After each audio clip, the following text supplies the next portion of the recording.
Hi guys, tonight, we step softly across polished wooden floors, past paper sliding doors that whisper closed and into the quiet hush of a samurai household as dusk falls. The lanterns glow faintly through washi screens, while the faint scent of tatami, rushes, and pine wood blends with the drifting smoke of incense.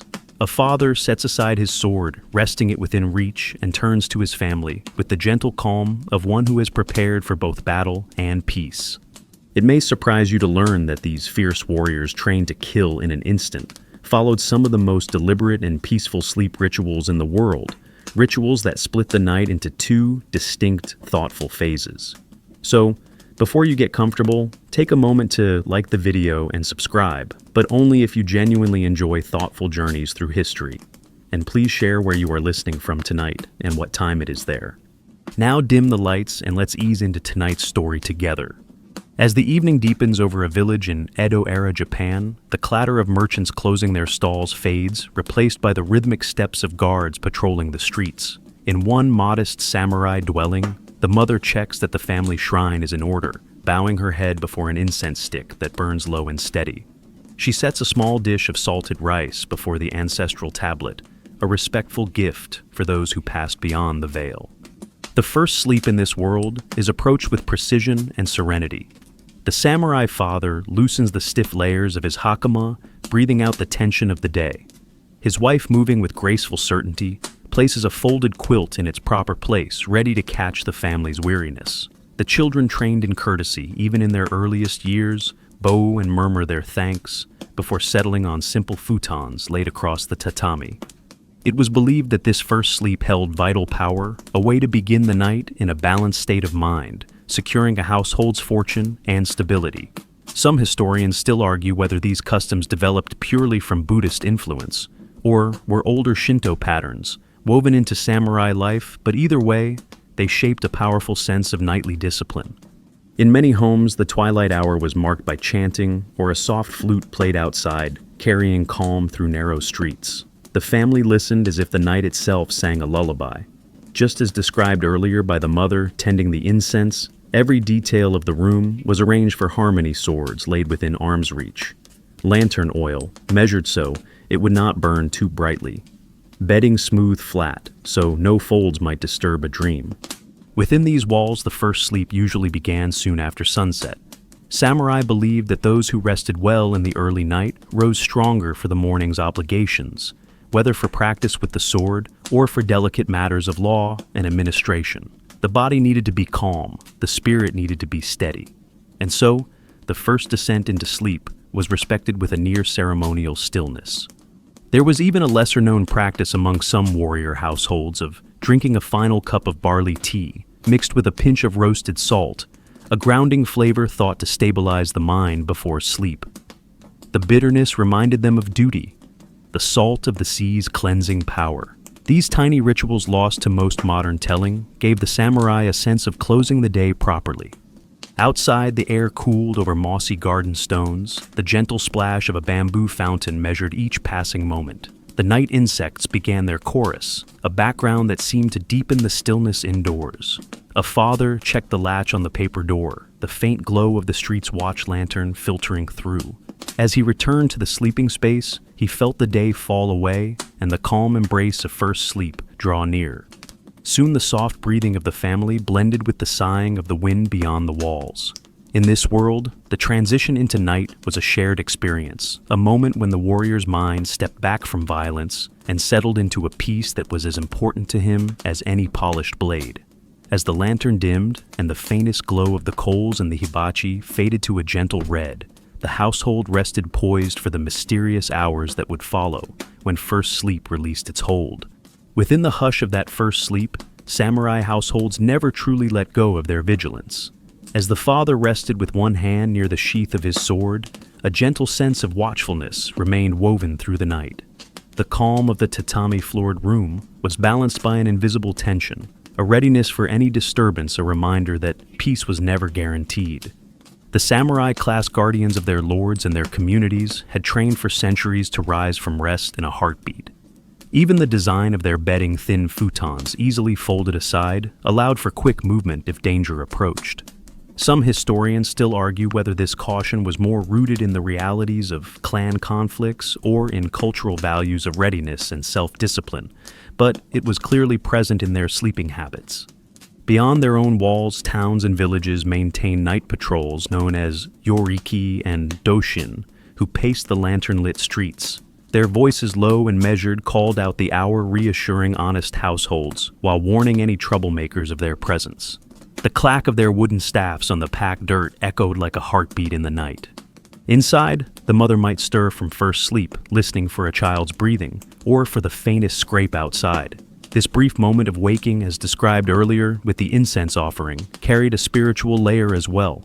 If a dream had been troubling, she might whisper a protective prayer to Jizo, the guardian of children and travelers, asking that the household's peace remain unbroken.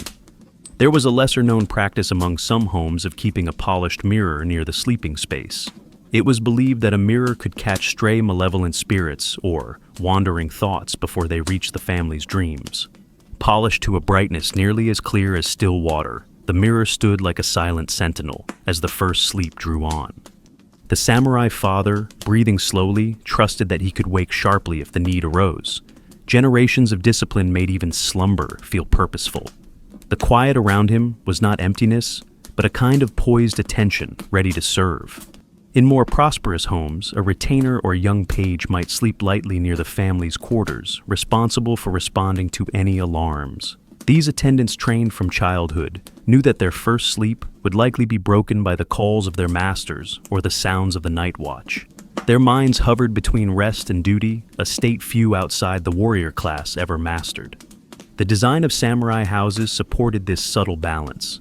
Paper walls, or shoji, let sounds pass through without fully breaking privacy, allowing the faintest footstep to reach a father's ear. Doors slid smoothly with no iron hinges to squeak, so that movement could be swift and silent. The courtyard garden beyond the walls often held gravel paths, deliberately raked into ripples, so that any intruder would disturb the pattern and betray themselves even by moonlight. As the family's first sleep deepened, these safeguards formed a layered security, practical, spiritual, and architectural. They slept within a space of awareness where calm did not mean blind trust, but measured confidence. A mother, as she settled a child's quilt again, understood that the hush was precious but fragile, to be tended as carefully as the flame of an oil lamp. Some scholars today debate whether such constant vigilance allowed the samurai to truly rest. Yet within their culture, the ability to hold peace and readiness together was seen as the highest ideal. A warrior who could sleep with a still mind, yet wake without hesitation, embodied the heart of Bushido: control, focus, and harmony. So, the hours of first sleep passed beneath a net of quiet watchfulness. The shadows beyond the paper walls lengthened, and the faint smell of burned pine incense lingered in the air. From the street beyond, a night patrol's lantern flickered, sending one final pulse of light through the narrow gap in the door. Inside, the family slept on, guarded by centuries of tradition that turned even rest into a silent discipline, ready for the moment when the night would shift and the second rhythm of sleep would call them back to wakefulness. The night in a samurai household did not pass as one long, unbroken stretch. Instead, a silent moment would come when the grip of first sleep gently loosened and the family stirred. This interval, known to some as the nakayoi, was as much a part of their routine as dawn practice or evening meals. Within that space between dreams, they rose quietly, purposefully, to mark the transition from the day's fading echoes to the calm of renewed rest. In these precious minutes, the samurai father might slip from his futon, carefully adjusting his hakama, and move to check the paper-thin doors. A gentle creak of wood joined the chorus of night insects outside. He listened steady and calm for any disturbance in the garden beyond. The distant clack of a night watchman's staff reminded him that order still held sway over the dark. Some historians still argue whether this purposeful waking was more spiritual or more practical. Was it a legacy of Zen mindfulness, a moment to center the spirit before returning to deeper dreams? Or was it simply born of the long-standing need to guard home and family in a world of rival clans and wandering thieves? Either way, the interval became a pillar of the samurai's divided night.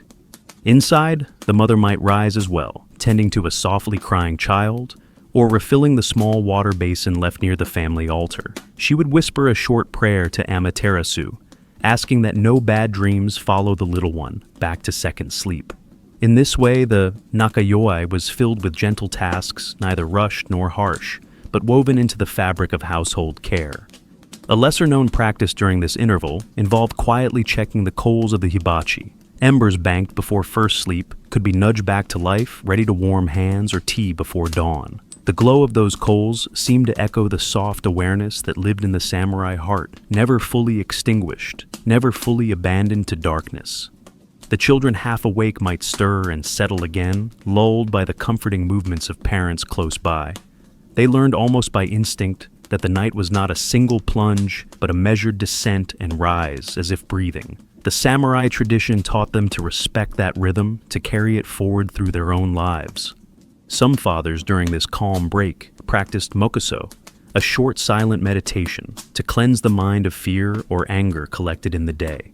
Kneeling on the tatami back, straight hands lightly resting on the thighs, they followed the quiet of their breath. The flicker of the lantern's light painted calm patterns across the sliding doors. In these minutes, the samurai renewed his vow to hold both blade and heart steady even in dreams. Beyond the household walls, the village also observed its own nighttime rituals. Neighbors might check on the safety of a communal well or share a hushed word with a passing watchman. The world between first and second sleep became a subtle current of cooperation, each person tending their own small flame of peace, ensuring that the night as a whole stayed calm. This deliberate waking held meaning far beyond mere practicality. It was a way to remain present even in sleep, to keep one's awareness sharp yet gentle. As described earlier, with the polished mirror standing guard, these practices bound the night together, both rest and readiness, serenity and caution. After the short tasks were done, and the house felt secure once more, the family returned to their futons. The lantern might be lowered until only a faint glow remained, just enough to ward away fears. The father would stretch his legs again, feeling the weight of the day slip away once more. The children with no more questions nestled close under cotton quilts, the mother's hand brushing over their hair with unspoken reassurance. And so, the household moved into the second, sleep-prepared, and peaceful hearts reminded of their duties, yet free to wander into deeper dreams. Outside, the wind in the garden, bamboo made a gentle hush, as if to promise that the second part of the night would unfold as softly as the first. In this world, the nakayoi was not a break, but a bridge, a space to breathe, to reflect, and to find stillness before the night carried the family deeper. As the second sleep claimed the household once more, it offered a different kind of rest, a deeper, more restorative calm that brought the body and spirit back into balance. If the first sleep had been a warrior's readiness, then the second was his renewal, the moment when wounds of the mind and the fatigue of long discipline could quietly mend. The children, worn from lessons in writing etiquette or sword play, gave themselves fully to this second slumber. Their breathing grew steady, and the little movements of first sleep quieted. The mother, satisfied that the coals in the hibachi glowed just right, rested her head on the folded cloth pillow, letting the rhythm of the night carry her away. Only the faint hush of bamboo leaves outside stirred, keeping company with the family's dreams. Among samurai's second sleep was considered the more sacred portion of the night. Some historians still argue whether this respect came from Buddhist monastic influences or from older Shinto purification beliefs, but second sleep held a near spiritual role. After the mindful pause of the nakayoi, the soul was believed to be ready for a purer, calmer journey through the final hours before dawn. In this sleep, dreams were thought to flow more clearly, offering glimpses of ancestors or distant omens. A father might dream of a crane flying through mist, a sign of long life and honor, or of a broken bow, hinting at coming challenges. Such images described earlier in the calm hush of night prayers were gently collected and pondered, come morning, a quiet counsel from the invisible world. There was a lesser-known practice among certain samurai families of placing a slip of paper written with a protective sutra under the headrest before returning to second sleep. The belief was that these characters formed a kind of shield, ensuring that nightmares or evil spirits would not linger past the nakayoi into the deepest slumber. Outside, the watchmen continued their rounds, the lantern's circle of light shifting across polished cobbles. The silence of the streets felt different now, heavier, more complete, as if the entire village had truly handed itself to the night. The frogs had quieted, the night birds gone still, and only the occasional click of bamboo in a water basin marked the hours. In this second sleep, the samurai body relaxed in ways the first sleep could not allow. Hands unclenched, no longer half ready to reach for the sword. The shoulders used to bearing weight and command softened into the futon's gentle welcome. The spirit, reminded of its place in the great flow of nature, stepped away from fear, accepting the night as a healer rather than a threat. Sometimes the second sleep brought visions so powerful that the father or mother would rise at dawn, determined to change some small course in life, a vow renewed, a grudge, let go, an offering prepared for the local shrine. In this way, second sleep did more than restore the body. It quietly reshaped the family's path, night after night, year after year.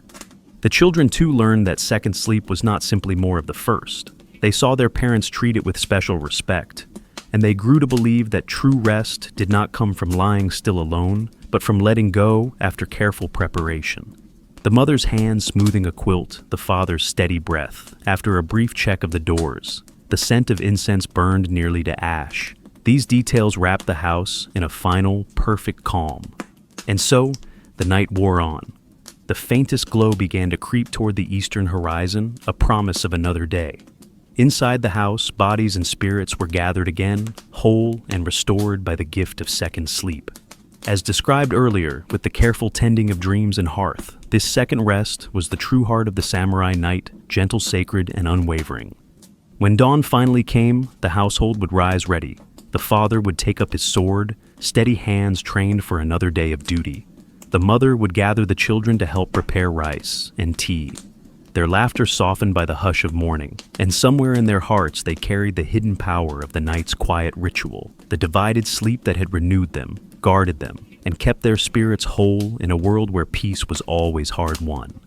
Beyond the paper walls of the family dwelling, the samurai's biphasic sleep rhythms extended into the military camps, castle barracks, and fortified watchposts of Japan. There, amid banners bearing clan crests and the muted scuff of straw sandals, warriors adapted the same ancient pattern of divided rest to serve their harshest duties. When samurai were on campaign, the night was no simple refuge. Each moment of sleep had to be carefully guarded. Soldiers set watches in rotating shifts, dividing their ranks so that some could descend into first sleep, while others kept a keen eye on the perimeter. The faint glow of charcoal braziers and the glint of polished steel near their heads created a hush that was more wary than peaceful. Yet even there, the philosophy of nakayoi held its place, a short pause in the night, where men might rise, check armor ties, sip water, and breathe before lying down again. Some historians still argue whether these practices arose purely from necessity or whether they had roots in older monastic customs adapted to the warrior class. But whatever their origin, they became woven into military tradition, a disciplined form of biphasic rest that allowed a samurai to remain deadly while still tending the quiet needs of the soul. Within castle walls, the pattern was the same. The watchmen patrolled along stone corridors, lanterns swaying with each step, while the lord's men slept in arranged rows on tatami mats. Those on first sleep knew they would be roused midway, and so they trained themselves to settle quickly and deeply, preserving precious moments of true rest. When the second sleep came, it arrived with a kind of collective exhale, an understanding that for a few hours the risk of sudden attack had passed. In the nakayoi, between these rests, warriors performed subtle rituals. One lesser-known habit was to quietly recite a single line of the Heart Sutra, or a line of a clan's victory poem, a brief chant to steady the mind before drifting back into dreams. Even battle-hardened men, rough with scars and loss, held that tiny moment of poetry, like a shield against fear. On the march too, the rhythm of divided sleep played its part. Samurai officers, often traveling with retainers and pack animals, divided long journeys into segments of labor and rest. A night's camp might be pitched by a riverbank, with bamboo spears stacked upright and first sleep taken soon after dusk. In the deep night, they would rise together, stoke a new fire, adjust armor, check the grain stores, and then surrender to second sleep. These patterns mirrored what the family practiced at home, proving that a warrior never truly left the rhythms of his household behind. Among castle retainers, some took pride in being light sleepers, able to wake instantly, even in the depths of second sleep. As described earlier with the father's disciplined breathing, this was no accident but a lifelong practice honed from childhood. Sleeping lightly was a virtue in the samurai's eyes, a sign of unwavering commitment to protect. Architectural details supported this. Paper screens between sleeping chambers allowed a commander's voice to carry easily, summoning men without delay. The polished floors of a night corridor would creak under any intruder's step, alerting sentries in a heartbeat. These features let samurai balance divided sleep with security, blending vulnerability and strength in a uniquely Japanese pattern. It is easy to imagine such a night, the low flicker of a lantern beyond a castle gate, the soft shuffle of armor being removed and carefully stacked, the rhythm of snores interrupted by the clear voice of a watch captain calling the hour. Then, in the darkness, the naka-yoi, a moment to rise, to think, to speak softly of home, perhaps, before letting go once more into the deeper calm of second sleep. And so, night after night, whether beneath a silk banner in a grand castle or a patched blanket on a muddy field, the samurai carried forward their twofold rhythm. First sleep for readiness, the waking watch for duty. Second sleep for renewal. Like the blade they polished to a mirror shine, their nights were kept sharp and clear, honed by centuries of tradition that saw no contradiction between gentle rest and fierce discipline. By dawn, the camp or castle would stir. Men stretched, yawned, splashed cold water over their faces, and reached for blades that had lain at their side.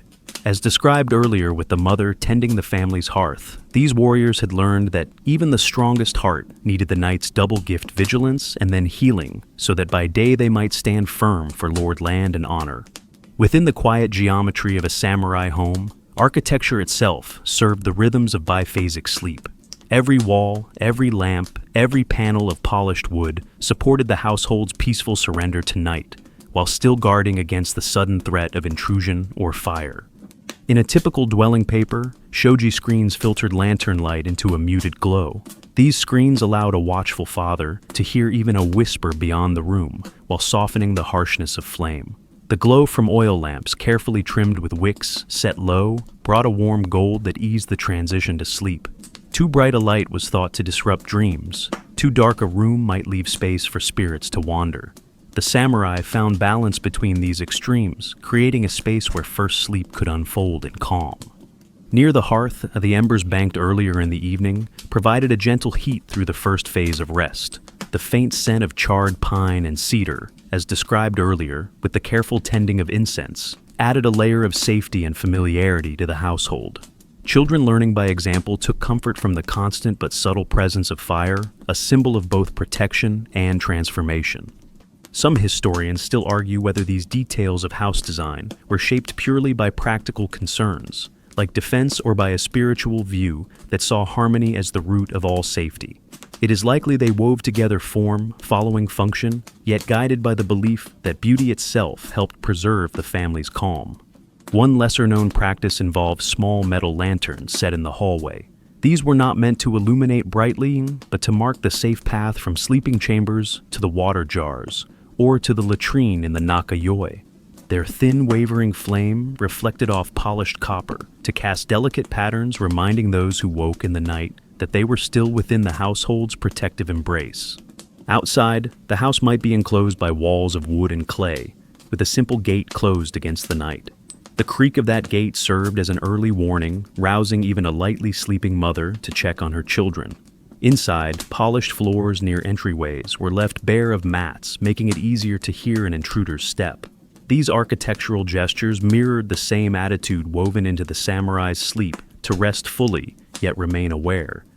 The interior layout also shaped how biphasic sleep was practiced. The family's futons might be arranged side by side on the main tatami floor, a pattern called tom shiki, allowing parents to sense a child stirring instantly. A father or older brother resting closer to the door could rise swiftly in the night without disturbing the more vulnerable members. Even in second sleep, this sense of layered protection guided the entire household. In some homes, a household shrine stood near the sleeping space, offering a silent blessing through the night. A slip of paper with a sutra might be pinned to the lintel, as mentioned earlier, thought to guard not only from evil dreams, but from wandering spirits. In this, the house became more than wood and plaster. It was a living guardian shaped to hold the family safely through both halves of the night. The breeze moving through bamboo blinds added to this atmosphere of tranquility. In summer night, air brushed through the open slats, carrying the calls of frogs and cicadas, sounds familiar and reassuring. In winter, heavier shutters closed against the cold, while thick quilts preserved the quiet within. A child might listen to the low creak of a roof beam and fall asleep, knowing that every part of the house had been designed to watch over them. It is easy to see how this architecture trained a samurai child from the youngest age to expect a night of peace intertwined with vigilance. As described earlier, with the mirror reflecting stray spirits, even decorative elements carried protective meaning. The carved family crest above a lintel, the patterned weave of a straw mat, the careful placement of flower arrangements near a lantern, each detail reminded the family that rest was a privilege earned by order and harmony.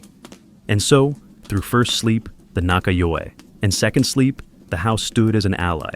It absorbed the day's noise, dimmed the harshness of light, allowed for movement without fear, and gave the samurai heart a place to lay down its worries, if only for a few hours. When dawn finally returned, the house released its hold, gently letting the family rise in good order, restored, and ready to stand once more in a world that demanded both steel and serenity. As second sleep deepened in samurai homes, the mind was thought to become most open to dreams, and dreams themselves held a profound living power. The Japanese, shaped by centuries of Shinto and Buddhist influence, believed that dreams arriving in the quiet after the naka-yoi were messages sent from ancestors' gods or even elemental spirits that moved unseen through the night. In these hours, the samurai father might dream of a white fox, its tail bright against a dark forest. Such a vision could signal the arrival of unexpected luck or a dangerous rival drawing near. The mother, resting under her folded quilt, might dream of water flowing clear and calm, a sign that the household's harmony would hold through coming challenges. Even children's dreams were gently heeded, their chatter over rice, at dawn listened to with careful respect.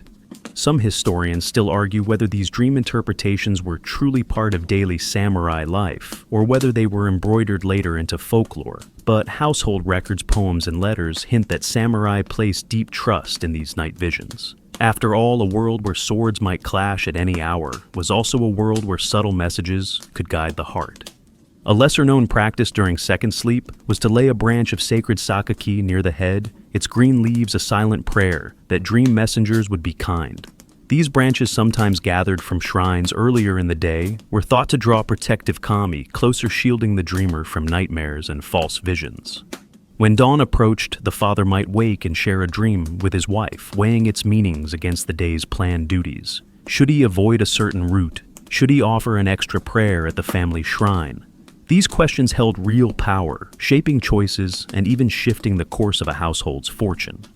In samurai circles, dreams were not dismissed as idle fancies. The famed warlord Takeda Shingen was said to have trusted a dream of a falling sakura blossom before changing tactics in battle. Whether legend or truth, such stories inspired generations to respect the voices that rose in the hush of second sleep. In more peaceful homes, dreams became lessons. A child dreaming of a lost sandal might be told to mind his belongings more carefully. A daughter seeing a broken comb in her sleep might be reminded to stay respectful, with her words avoiding sharpness in the days to come. In this way, the second sleep served as a gentle school teaching through symbols rather than lectures. As described earlier, with the steady tending of coals and the polished mirror, the samurai world folded the spiritual into the everyday. Dream reading was no different, woven into dawn routines, like sweeping the tatami or folding away the bedding. Each morning became a small ceremony of memory, as parents listened to children's stories and children listened to their elders' interpretations. Some families even kept rough dream diaries, scratching notes onto bamboo slips or scraps of paper kept near the family shrine. These notes might be read again at the new moon, looking for patterns or warnings. It was believed that a repeated dream surfacing through second sleep night after night deserved a special offering to calm whatever kami might be restless. The entire household took part in this quiet conversation with the night. The father's stern dream, the mother's gentle one, the children's wild and fanciful imaginings all held a place. These dreams became a family language, another way to weave closeness as important as any meal or shared story. So, second sleep, beyond restoring the body, refreshed the spirit through dreams. As the faint gray of dawn crept through bamboo blinds, the samurai household woke, holding those dream threads lightly, like a spider's web catching dew. They rose ready to face a world of iron and law, their hearts steadied by the subtle lessons gathered under night's quiet wing. And in that way, night after night, dreams became a bridge carrying messages from those who had passed warnings from the hidden world, and gentle reminders of the virtues that bound samurai life together. Even as blades lay at their side, these warriors and their families trusted the softness of second sleep to teach, to guide, and to bless. In the grand halls of daimyo mansions, biphasic sleep became more than a family rhythm. It was a carefully managed tradition supporting the power and sharpness of Japan's most influential lords. These daimyo, responsible for vast estates and loyal warriors, treated their sleep as yet another realm to discipline and refine, believing that a calm and divided night gave them an unshakable advantage by day.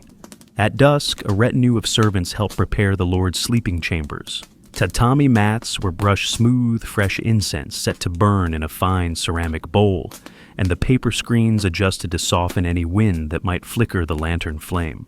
Every detail was arranged to settle the lord's mind for the first sleep, as described earlier in the simpler samurai households.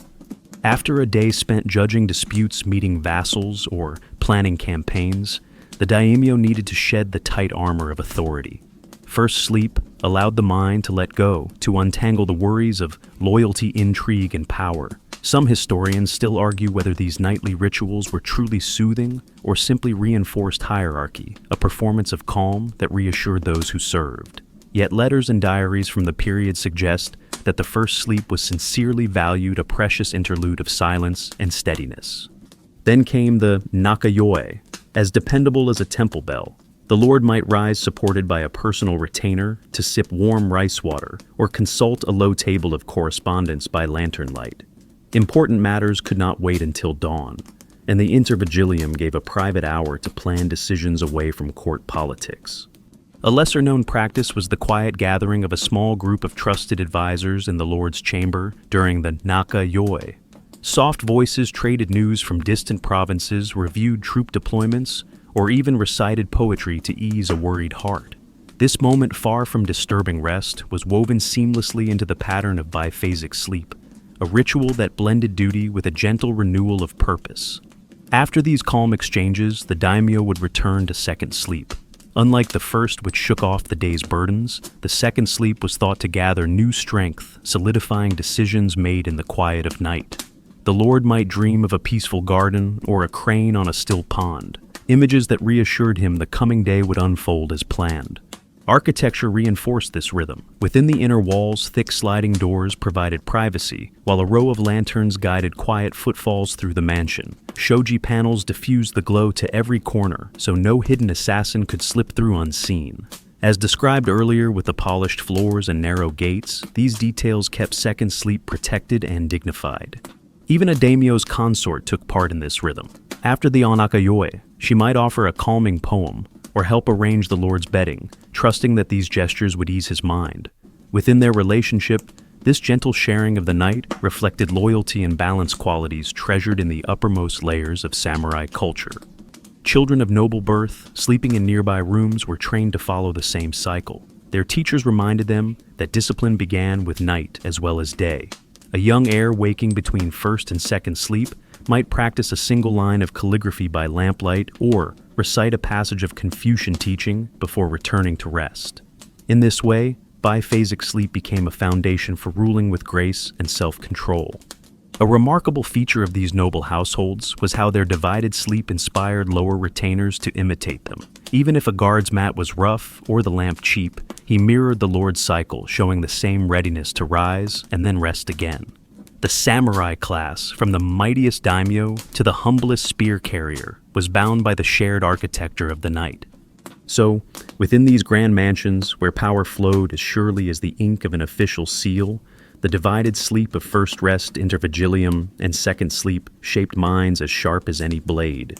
A lord might wake to greet the dawn, clear-eyed, steady in his judgments, while those around him moved in harmony, each heart touched by the same gentle hush of the night. Thus, night after night, the mansion breathed with the same pattern as a small village house, only magnified by ceremony. And beneath all the hierarchy, the human need for peace and clarity remained the same, carried forward on the quiet wings of biphasic rest, restored, renewed, and ready for the world beyond the rising sun. Beyond the quiet hush of samurai homes and daimyo mansions, another powerful current shaped Japanese sleep, the art of Kampo medicine. Drawn from Chinese roots yet adapted through centuries of local wisdom, Kampo taught that rest was as important to a person's health as herbs diet or breathing exercises. In this view, the rhythm of biphasic sleep was not a curiosity, but a vital medicine in itself. A Kampo healer might advise a samurai to observe the first sleep as a cooling phase when the mind inflamed by anger or battle could settle. The second sleep, by contrast, was described as a nourishing phase restoring ki, the life energy that flowed through the body. In this model, the Nakayue acted as a gentle pause, a place for the mind to release anxieties before returning to peaceful dreams. Herbal blends supported these phases. A mother might brew a thin tea of roasted barley and kamomi flowers to help children relax. After the first sleep, their small bellies warmed by the gentle bitterness. A father, sore from sword drills, could apply a compress scented with mugwort to the shoulders during the intervigilium, letting its subtle heat calm tense muscles. Some historians still argue whether these Kampo sleep supports were widespread or reserved for wealthier samurai families. Yet fragments of old household diaries and even archaeological traces of burned herbs in rural clay braziers suggest that these practices reached far beyond castle walls. There was a lesser-known practice among Kampo healers of recommending rhythmic sounds during second sleep. Soft bamboo flutes or small wooden clappers were sometimes left in the house to echo faintly through the night. It was thought these sounds soothed the spirit like a lullaby, for the deeper layers of rest, guiding dreams toward clarity and away from wandering nightmares. The healer's role was woven tightly into this night rhythm. At the new moon or after an illness, a healer might visit to advise on bedding incense, and even the arrangement of futons to ensure proper airflow. Their wisdom joined seamlessly with samurai habits, reinforcing the belief that sleep was a living pattern, requiring daily attention and respect. In some districts, Kampo practitioners even made small talismans pressed from powdered herbs and wrapped in silk. These would be tied near the pillow, giving off a faint aroma of clove ginger or ginseng. The fragrance reminded the sleeper that the healing of the body did not pause when the eyes closed. As described earlier with the tending of lanterns and polished floors, these gentle measures fit perfectly into a world where calmness was prized, but danger was never far away. Kampo recognized that true rest required harmony. No sudden alarms, no harsh smells, no crowded bedding that might stifle breath. In every detail, the healer sought to support the samurai's double journey through night. Among children, Kampo treatments were adapted with special care. A sprinkle of lavender over the bedding, a touch of warm rice water flavored with licorice root, helped little ones slide into the second sleep with fewer night terrors. Mothers learned these patterns and passed them to daughters who would one day manage their own households. Even in the largest castle towns, these remedies stayed close to the heart. A daimyo's healer might oversee dozens of servants tending coals, lanterns, tea, and incense, all synchronized to create a night in which first sleep, the intervigilium, and second sleep could unfold with quiet perfection. And so, through Kampo's guidance, Japan's biphasic sleep became more than a habit. It was elevated to an art form supported by careful herbal blends, thoughtful architecture, and the calm awareness that dreams and healing shared the same sacred breath. As the night deepened, the wind might stir the bamboo blinds carrying the earthy scent of herbs through the house. The samurai, drawing one last steady breath, would ease back into second sleep, restored by the simplest truth Kampo had to offer, that the night divided and cared for could mend what the day had strained, and leave a heart ready for whatever the morning might demand. Beyond the castle towns and warrior enclaves, biphasic sleep also shaped the nightly patterns of village farmers and common folk throughout Japan. In these rural communities, life was bound to the seasons, and the rhythms of rice cultivation and harvest gave structure to both day and night. As dusk settled on a thatched roof farmhouse, families gathered around a single lantern, its glow soft and unassuming. A simple evening meal of rice pickles and perhaps a bit of salted fish filled the belly, but did not weigh it down. Kampo wisdom, as described earlier, had long warned against heavy foods before bed, and these modest meals kept digestion calm, encouraging a peaceful first sleep. The villagers whose days were spent in hard labor slipped quickly into this first rest. The father, having walked irrigation ditches or hefted bundles of millet, lay down on a straw mat with a grateful sigh. Children, still dusty from running among the rice paddies, curled close to their mother, under a quilt patched from old kimono cloth. Some historians still argue whether the poorest villagers truly practiced a formal biphasic sleep or simply adapted to waking as needed through the night. Yet stories handed down through local folklore suggest that even the humblest farmers rose during the Naka-yoi, checking that no embers threatened to set the roof alight or making sure a sick child was breathing easily. During these gentle wakings, the family might tend to a bamboo water bucket near the hearth, or feed the guard dog who kept watch at the entrance to the small compound. The faintest creak of the shutters could wake a mother, who would settle a crying baby before returning to her mat. These patterns mirrored in simpler form the samurai's discipline, a house at peace yet always aware. A lesser-known practice in farming communities was to sprinkle ashes from the cooking hearth around the edges of the sleeping area during the Naka-yoi. Villagers believed the ashes would confuse any wandering spirits or pests, preserving the family's dreams until dawn. Though modern minds might dismiss this as superstition for these people, it was a quiet protection handed down across generations. After the short wakeful watch, the household would sink into second sleep, deeper and more forgiving. In that phase, the father might dream of full rice heads bending under summer rains, a good omen for the next harvest. The mother might dream of a lantern burning steadily, a sign that their home would stay safe from fire. Even children's dreams carried weight as they told of cranes, foxes, or mountains, each image a kind of tiny prayer. The second sleep gave the village its true renewal. Before dawn, roosters crowed, and the thin blue light crept across wooden beams. Families would rise with bodies rested enough to lift water buckets, to hoe weeds, to bend and tie rice stalks without complaint. This renewal, drawn from a night divided into gentle chapters, helped farmers survive the relentless demands of their fields. The seasonal cycle itself reinforced biphasic rest. In planting months, villagers might take shorter first sleeps, knowing they would wake to finish urgent tasks before the water rose with the morning tide. In winter, when days were shorter and nights long and cold, they might spend hours in first sleep, then share tea and stories in the Naka-yoi, before wrapping up tightly for second sleep. The land itself seemed to call them into rhythm, honoring darkness as a partner, not an enemy. Children learned these ways early. They watched their parents move through the night calmly, without fear of waking, without resentment for interrupted dreams. They learned that sleep was not a thing to be grasped greedily, but a pattern to be trusted. In this village, life mirrored samurai life, both respected the night's division as part of their place in the world. As described earlier with Campo's healing rituals, these villagers also made use of herbs. A mother might tuck mugwort into the bedding, hoping to ease a child's cough. A father might hang a slip of cedar bark by the door to drive away insects and bad luck alike. These simple gestures wove medicine and folklore, seamlessly keeping the family grounded in nature's rhythms. So, in small farmhouses across Japan, the divided night lived on, as steady as a farmer's gate, as calm as a grandmother's song, as sure as the seasons returning. The biphasic pattern gave these people strength, shaped their dreams, and reminded them every night that rest was not merely an escape from the day, but a promise to rise again with the dawn renewed and ready.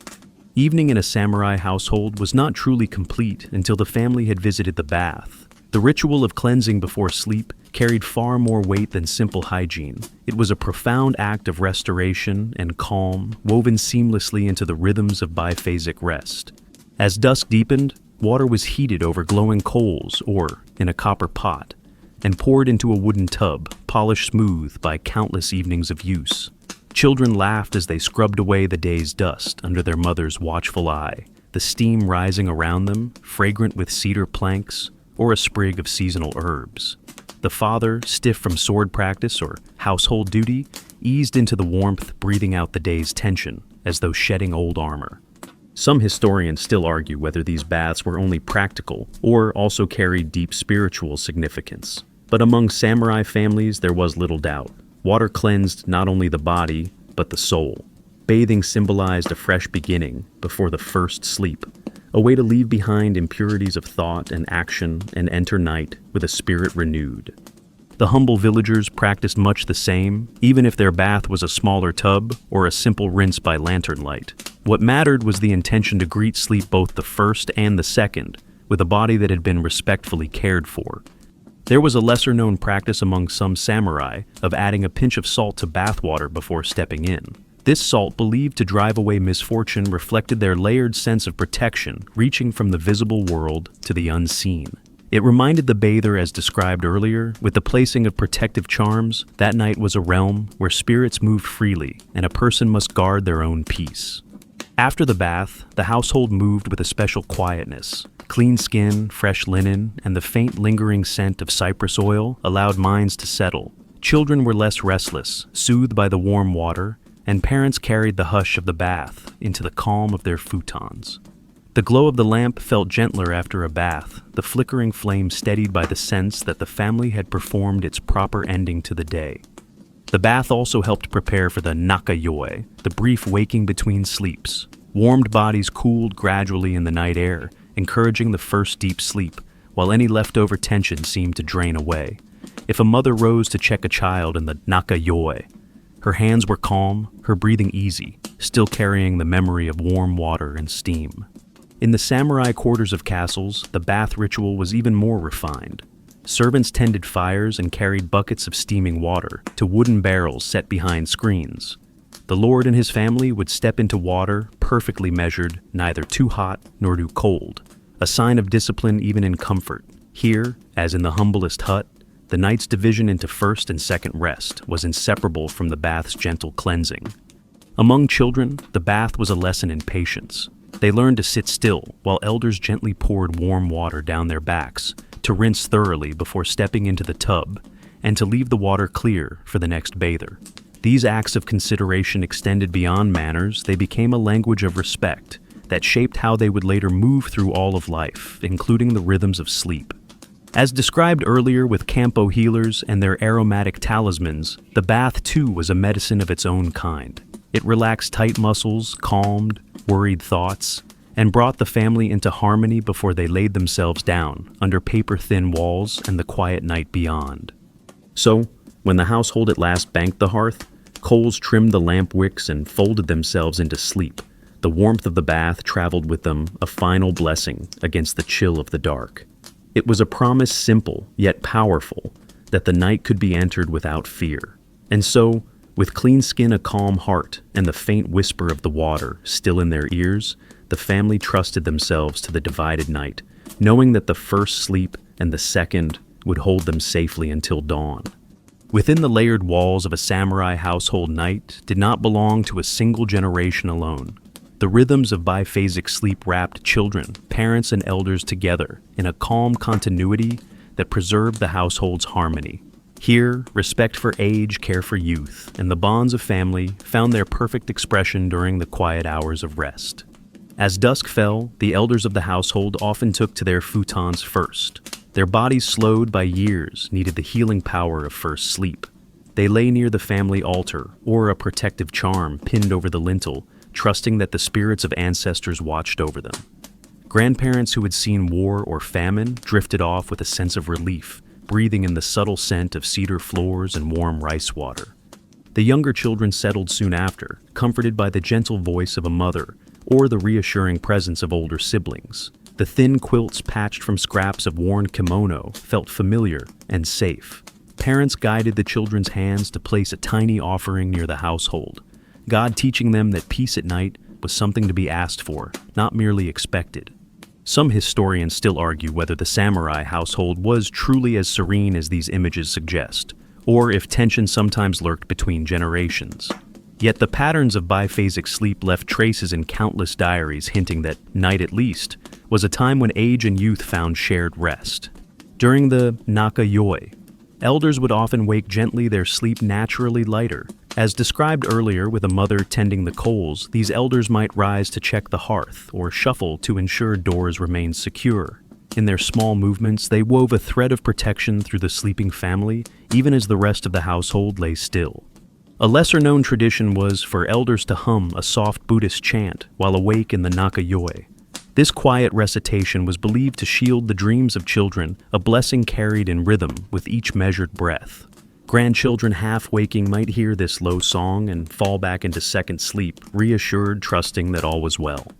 Parents used this nakayoi to check the children's bedding, to move a restless sleeper back under a warm quilt, or to sip a final cup of tea and settle their own thoughts. The moment gave them space to breathe away from the constant busyness of day and to remember the simplicity of just being present with family. As second sleep arrived, the household drew together again. Children exhausted from running in sun and rain sank into the deep calm of dreams. Elders, having finished their protective rounds, let their bones relax. Parents, finding the house secure, surrendered at last to a more profound stillness. In this second sleep, the samurai family was closest to one another in spirit. It was said that ancestors could more easily whisper blessings during these hours, when the barriers between living and dead softened. A child might dream of a grandparent already passed, walking through a field of white flowers, an image so common it lived in lullabies. Parents woke grateful for such dreams, seeing them as signs that the family was still guided and protected. As described earlier with Campo healers and their soft fragrances, the intergenerational household did not separate sleep and health, nor youth and age. They blended them, letting the night teach children about patience, elders about acceptance, and parents about resilience. The night was a teacher as much as a healer, and the divided rest offered lesson after lesson in how to be gentle, how to be strong, and how to trust each other. At dawn, the household rose as one older voices, reminding children to bow properly to the rising sun. Younger voices chattering about dreams, parents grateful for a peaceful night. All carried in their bones and their hearts the simple, durable rhythm of biphasic sleep, handed down like a precious blade or a family name. So, the samurai household moved through time, night after night, letting age and youth grow side by side, woven together in a pattern as old as their land. The divided night holding all generations equally became a quiet celebration of belonging, of knowing one's place within the house, within the family, and within the world itself. Some historians still argue whether biphasic sleep truly reached every corner of samurai-era Japan, or whether it remained a privilege and custom of the higher classes alone. The debate emerges in fragile diaries and fading letters as scholars sift through what has survived. Did farmers truly pause for a measured naka-yoi? Or did they collapse in exhaustion? Did merchants in crowded city inns embrace a second sleep? Or did the demands of trade keep them tethered to restless slumber? Evidence suggests the truth is both broader and subtler. The samurai, as described earlier, refined the divided night with polished rituals, incense, and tea. But the rhythms of a two-phase night touched common people too, woven through practical needs like tending a hearth, checking livestock, or comforting a sick child. Even the simplest homes, with nothing more than a single lamp and a dirt floor, knew the pattern of drifting into first sleep after dusk, waking gently in the night and returning for a deeper second slumber before dawn. The question then is whether this pattern was conscious ritualized or merely functional. In castles, the pattern was performed with a sense of ceremony. In villages, it might have been little more than a rhythm of survival. Yet, both shared the same basic architecture of night: a pause, a breath, a return.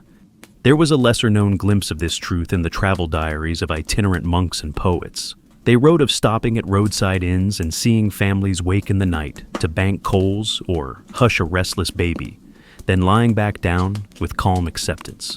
These small, unscripted moments suggest biphasic sleep was far more widespread than only samurai households. In bustling port towns, too, the nakayoi seemed to appear. Merchants, having ended their first sleep, might gather around a charcoal brazier to share news from passing ships, then stretch out again on thin straw mats for the second sleep. It was a pattern adapted to a world of trade winds and tides, not just to the quiet of a mountain village. Some scholars argue that the samurai class projected its idealized vision of night divided, disciplined, mindful onto the rest of society. But in practice, people everywhere shaped the pattern to their own realities. A fisherman might take first sleep, while the tide was out, rise to prepare nets at midnight, and then catch a second nap before rowing into the dawn.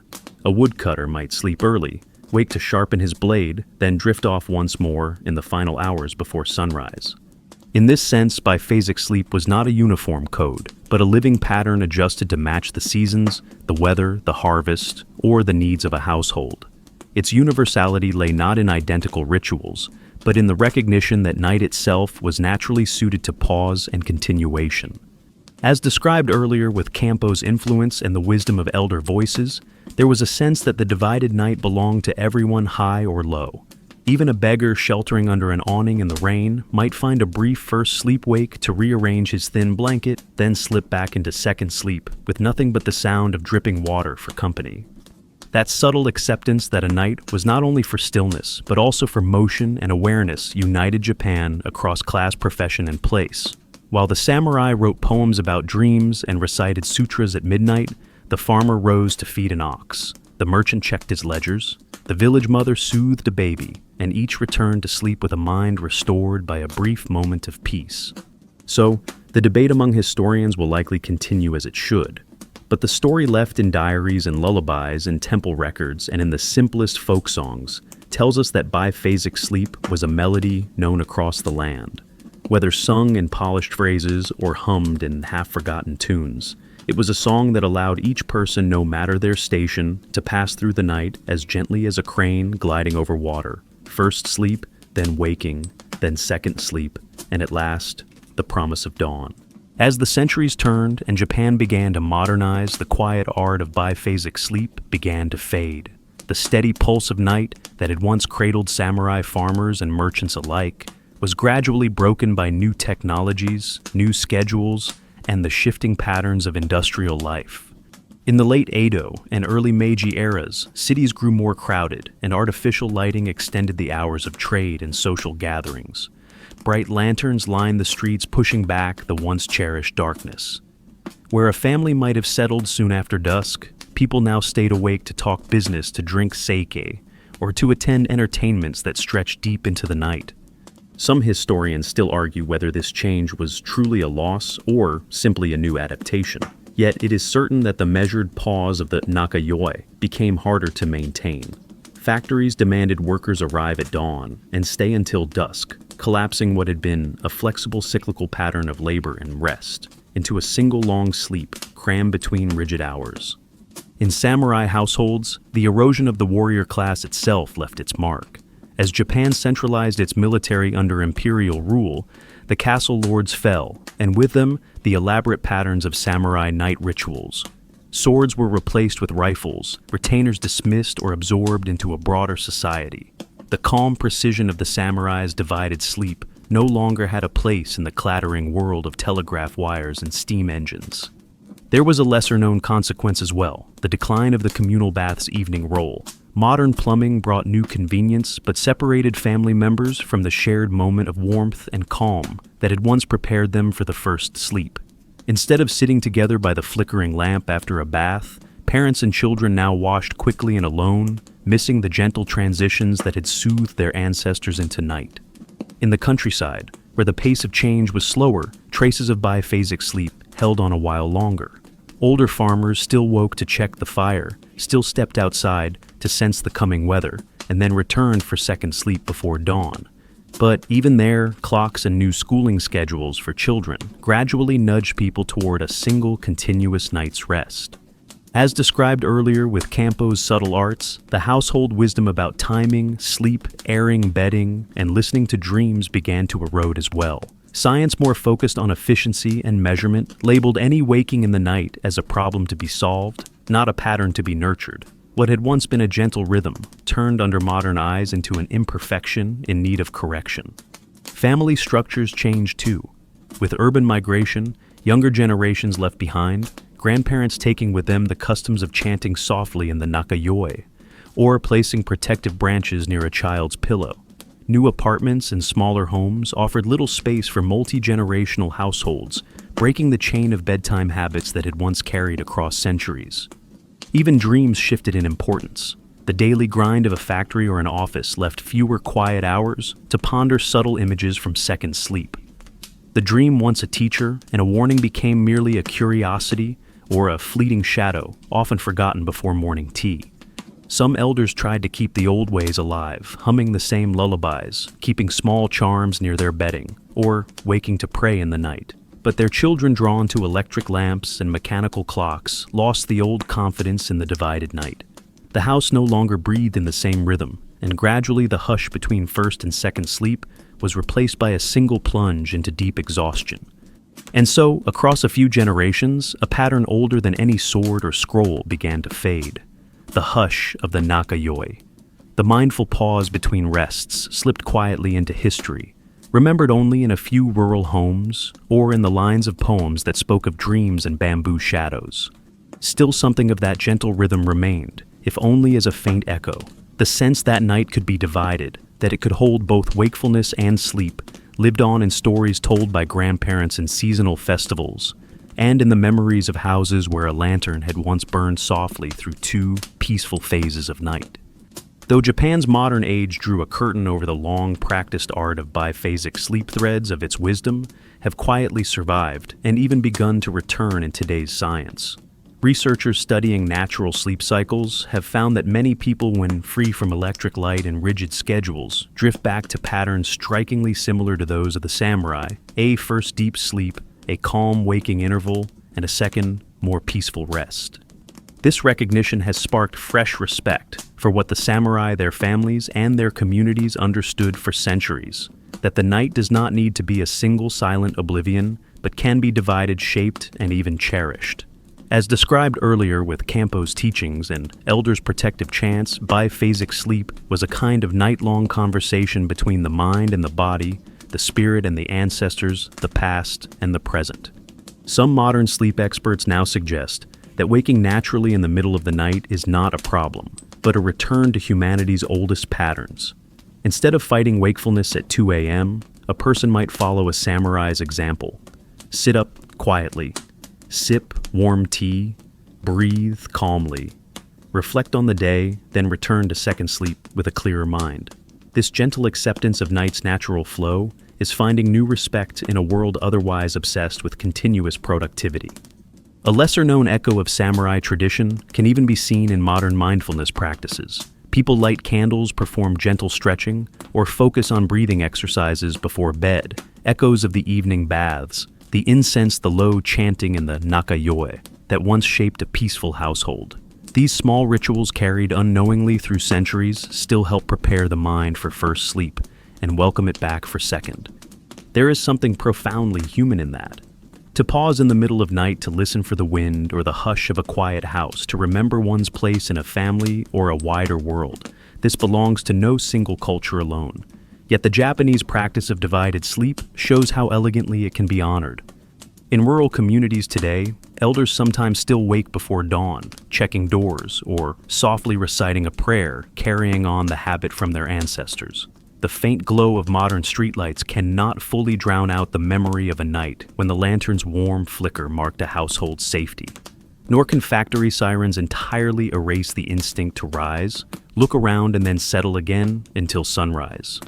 Even in Japan's busiest cities, a few families keep small charms above a child's bed, a leftover gesture from a time when dreams were carefully tended. These small protectors might seem quaint, but they continue a quiet dialogue with the night, reminding us that sleep is more than shutting down. It is a ritual of protection, renewal, and trust. Some historians reflecting on these changes argue that industrial time robbed people of their healthiest sleep. They point to modern insomnia, anxiety, and exhaustion as symptoms of a culture that lost its rhythm. In answer, studies of biphasic patterns now suggest that giving the night back its gentle divisions might heal what constant artificial light and mechanical schedules have wounded. And so, the samurai's way of night, refined across centuries, still offers its gift, a lesson in respecting the body's tides, the mind's quiet hours, and the deep comfort of stepping into dreams in a measured, trusting way. As described earlier, with elders blessing the hearth, this knowledge was always about more than rest. It was about the chance to rise, renewed, ready to greet a new dawn, without fear or regret. For anyone listening tonight, wondering if their own night should be different, perhaps there is something to borrow from these ancestors. Dim the lights, breathe deeply. Let sleep come in two waves, like the sea moving out and then returning. Trust that waking in the night can be part of peace, not a sign of failure. And know that people for countless generations have found courage healing and a quiet kind of hope within a divided night. The samurai themselves would surely nod at such a return, seeing in it a respect for nature's oldest rhythm. So, as the world spins faster, their lessons still wait gentle as moonlight over paper screens, for those ready to remember. Now, as the echoes of the samurai night soften, let your own breathing slow. Picture a paper lantern glowing gently behind a thin screen, the hush of bamboo leaves swaying in the summer breeze, and the warmth of clean tatami beneath you. Feel how each part of your body, from shoulders to fingertips, can release the day's burdens just as the warriors once did when they set aside the sword to rest. You might imagine the faint scent of cedar smoke, the rustle of a mother checking the quilts, the calm of a grandfather softly chanting to guard children's dreams. Let these images remind you that the night is not your enemy, but a friend that you too can find calm in its darkness, and that sleep, whether in one wave or two, will welcome you if you greet it kindly. Allow every muscle to soften now. Let your thoughts drift like paper boats upon a pond, easy, unhurried, carrying no weight but the memory of the day. Know that you are safe, that the hours ahead will hold you as they held generations before, and that each breath brings you closer to a quiet, restoring peace. The samurai knew that even the fiercest heart must rest. May you carry their wisdom with you, finding courage not just in waking, but in trusting night's calm embrace. Sleep well, dream gently, and rise renewed when the morning comes.